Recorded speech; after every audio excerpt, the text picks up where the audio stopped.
Alright, we're doing an Elsa Bloodstone guide because as far as I'm concerned, nobody really matches her in terms of DPS and movement and just, I don't know, coolness. Now, just like most Marvel Rivals characters, I feel like the biggest thing with her might be her combination. Her combo is pretty crazy, so if you pop a little, you know, if you don't miss, you can kind of do a little one tap there, which is pretty nice, like a little one cycle to any squishy. Obviously not the tanks, because tanks are huge, but her combo is really nice. Unlike a lot of other people recently that's come out, like I'm not the biggest fan of Daredevils or Deadpools or anything like that, but I actually quite like Elsa's. Now, let's go in order from left to right. Now, I do like this because if you're on console or PC, you know which ability I'm talking about. So the first ability is her little tracker dart. So if you go ahead and look at an enemy and right click or press I believe it's L2 on controller,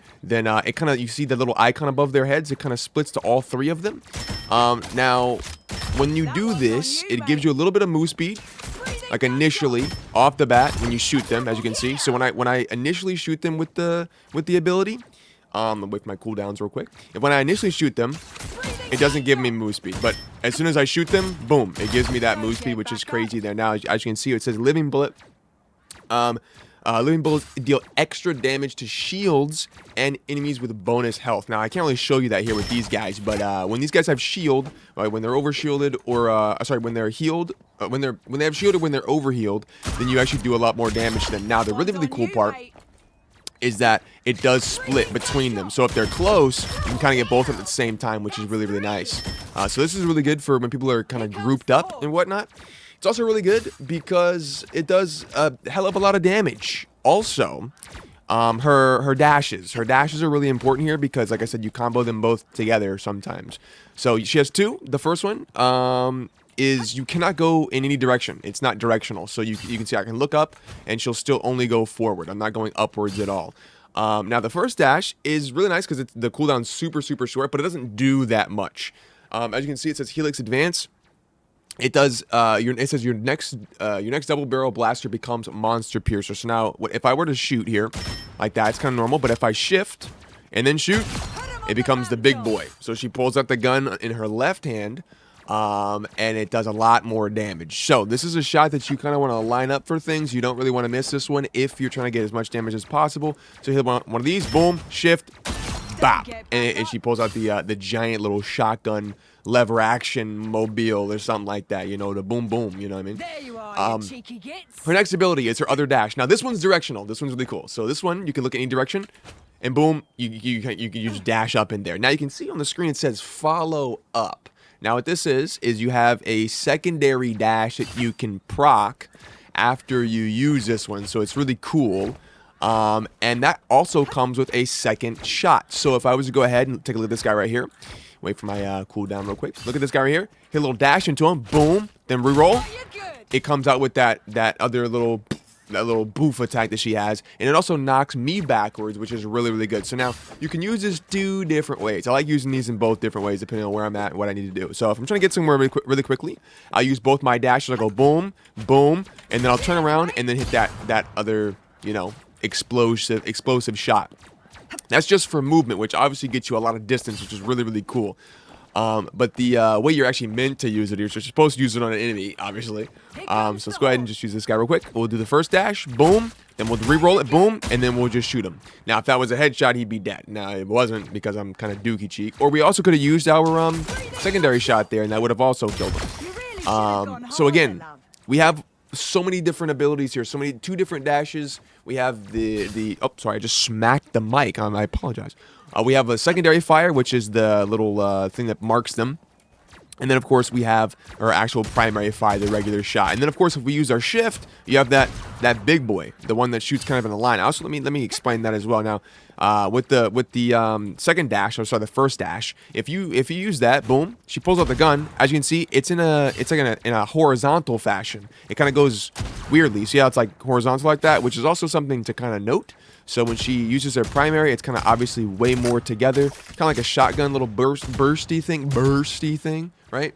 But if you pull that other shotgun out, It's kind of like a straight line, which is very nice. And it also is, it's not super long range, but I mean, it definitely has some give to it. So that's the primary from that distance. And then it has a little bit of give to it. That does quite a bit of damage there. So if you can hit that, then you'll still be doing some damage. Now, like I said, the combo, let's do the combo real quick. I'll slow it down for you. So initially, what I like to do, let me just reset her. What I like to do is I'll go in with I think like 1 or 2 primaries. So I'll do 1 primary. That was a headshot, so she's going to be dead anyway. But let's do body shots. Just to further accentuate how strong this combo is. 1 body shot. Then we'll do the alternate fire. She's already less than half HP. Then we go in with the dashes. Boom, boom. And then tap her up again with a little primary. Now, none of those were headshots. Keep that in mind. I'll do it again. Body shot. Secondary. Dash. Second dash. Body shot. None of those were headshots. That is an unreal combo. Now, if I go for headshots here, obviously, I'm not going to get the whole combo off. Boom, boom, boom, boom, boom. Actually, I can get the whole combo off, actually. Wow, I'm surprised. Well, there you go. Either way, headshot, no headshot. You don't even need headshots to finish that combo off, which is crazy. And keep in mind, that was only 1 primary. If we're closer, boom, boom, boom, boom. That's an unreal way to roll. And I didn't even use my second, like, knockback there, which is really, really crazy. So again, keep in mind that is keep in mind that is this is a squishy. Now obviously you're gonna have characters with more HP, so you're not gonna want to stick around too much. Now the biggest thing you want to use for the big boys is the last ability we haven't talked about aside from the ultimate, of course. The last ability you have is this bad boy right here. It's called the where is it at? It's called the Smoky Snare. Great name for that, honestly. It says launch a trap containing the monster Diablo. Once deployed, it becomes invisible and invulnerable. Now, this is the big thing here. So now when you throw this bad boy down, boom, you're like, okay, well, that's pretty obvious. But after a second or so, it actually goes invisible. So when you see it look kind of translucent like this, well, it's kind of like invisible-ish like that, it's actually invisible to all the enemy team now. They can't see it. Now, if they walk into like, boom.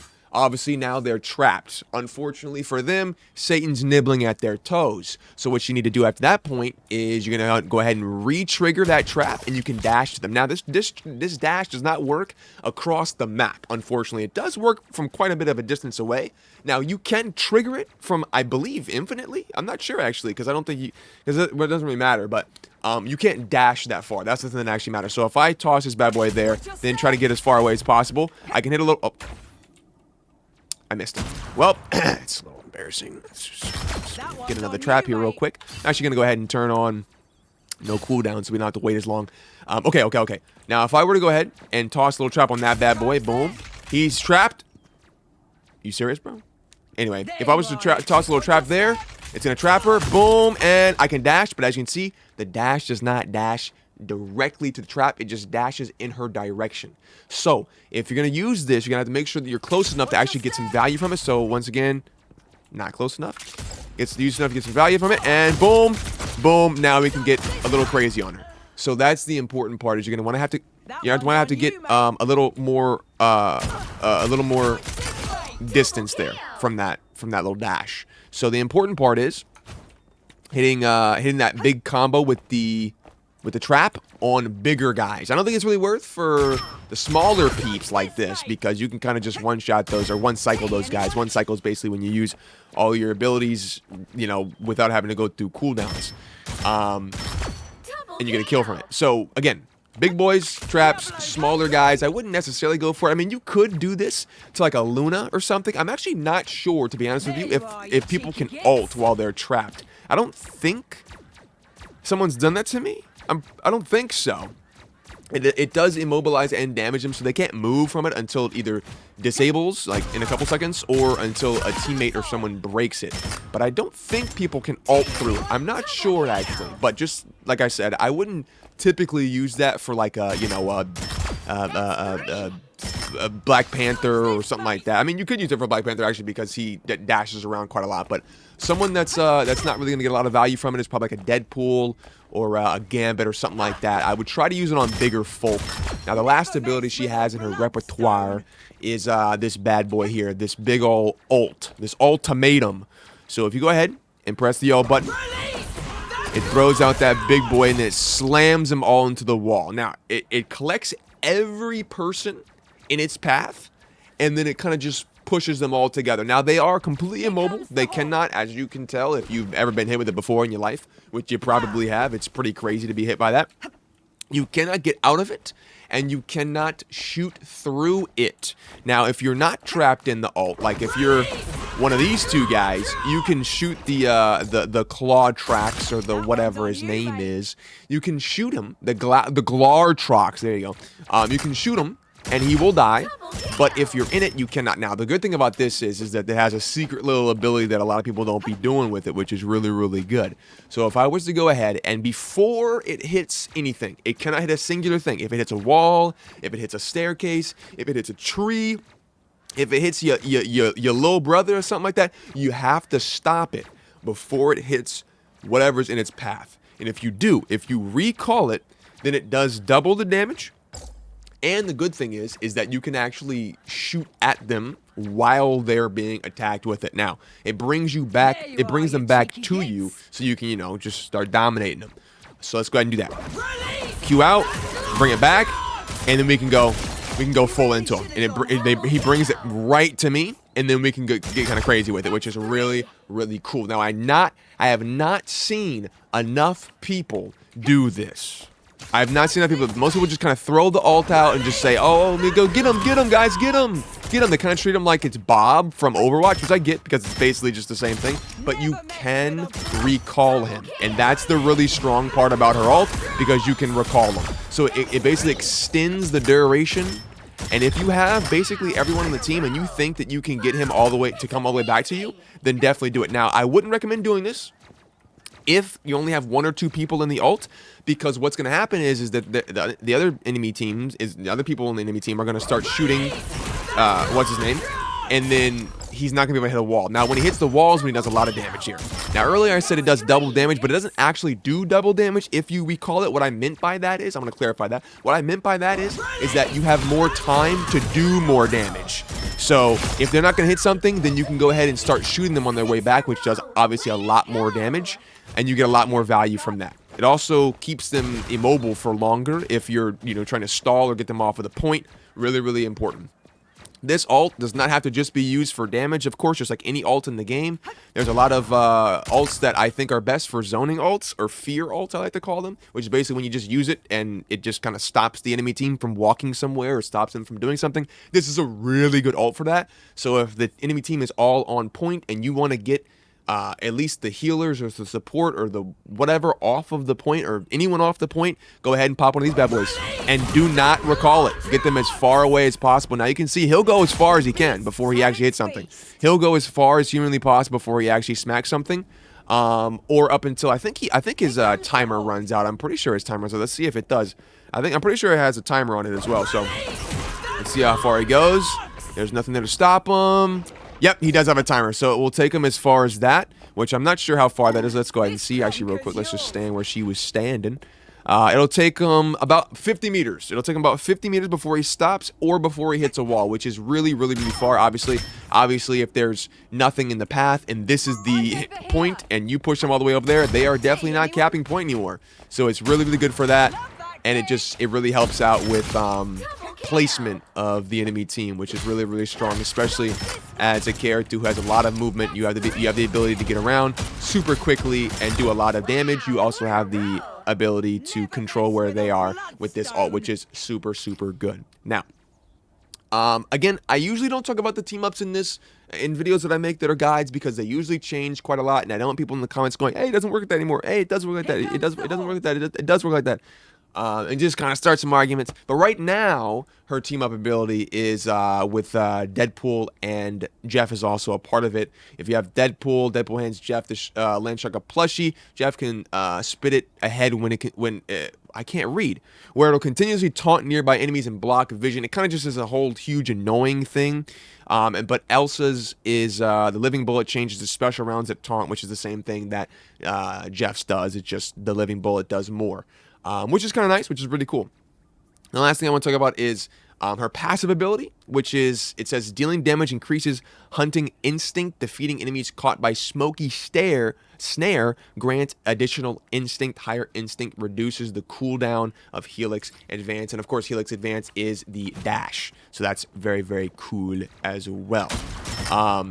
So yeah, I also want to talk really quickly the countdown on the screen when you do your first initial dash here. So the countdown on the screen: 6, 5, 4, 3. That's as long as you have before your shot is no longer going to be the big gun here. So if I wait all those 6 seconds, you can see that this shot will be a regular primary shot. Now, see, I wasted my opportunity. Now if I dash again, then immediately shoot, it is the big solid boy there, the lever action. So that is the bulk of Elsa's abilities. Now I think the last thing I want to say before we go ahead and end this quick little video, I do want to say that I think she's pretty viable in most situations. I don't think there's a situation where I would not run her, especially right now with the way that the game is and the way that there's a lot of great opportunity for you to do a lot to the characters in the game. Because like I said, she's really great for movement. She's great for flyers. She's great for anything because she is what can I think right now? She's not projectile. She is, you can quite, what's the word I'm thinking of? What's wrong with me? She's hit scan. She is very hit scan. So you have the ability to do some crazy stuff. Obviously, oh, there we go. Okay, obviously with this as well, with their secondary, if you miss it and there's an enemy around still, it will bounce to them. It will ricochet. So that's even crazier. Like I said, I just don't see a reason to not really run her right now, especially if you are a DPS duelist main. I think she is a very, very good character to have in your toolkit as we speak. Now, hopefully she doesn't get nerfed into the ground, but for right now, she's super strong. So hopefully this helped you learn her a little bit if you were struggling. Hope it gives you the confidence to get out of there and do some crazy stuff. I would also, before I go, I would also play her, depending on the rest of your comp, either backline or midline. I wouldn't really frontline with her too much, unless, you know, you're absolutely steamrolling and then it doesn't matter at all. But I would primarily stick to the back until you start getting a little bit of traction there, and then I would start to midline. Now, she actually is supposed to be a flank, which is... It sounds kind of weird at one point, but then when you realize that your entire kit should be based off of your movement, you really shouldn't be using these things to go in. You shouldn't be using your dashes to get in situations. You should be using them when you're already there. So you need to go ahead and get a little bit of sneakiness to you, right? Get a little bit of that, boom, boom, and then you go in with this because you get the most value out of doing that kind of stuff rather than using them as movement abilities to get closer or further away from champions. Now, obviously, if you're in a sticky situation, you're going to want to go ahead and use these bad boys to get out of places, but for the most part, you're going to want to use them once you're already in. So you just wait for that little attack, wait for your moment, boom, boom, boom, and you get in, and they're completely clueless. Completely clueless, ladies and gentlemen. So yeah, I will see you guys next video. Take care of yourselves, man. Hope you guys enjoyed. Hope you learned something new. I'll see you guys later. Take care of yourselves. Peace.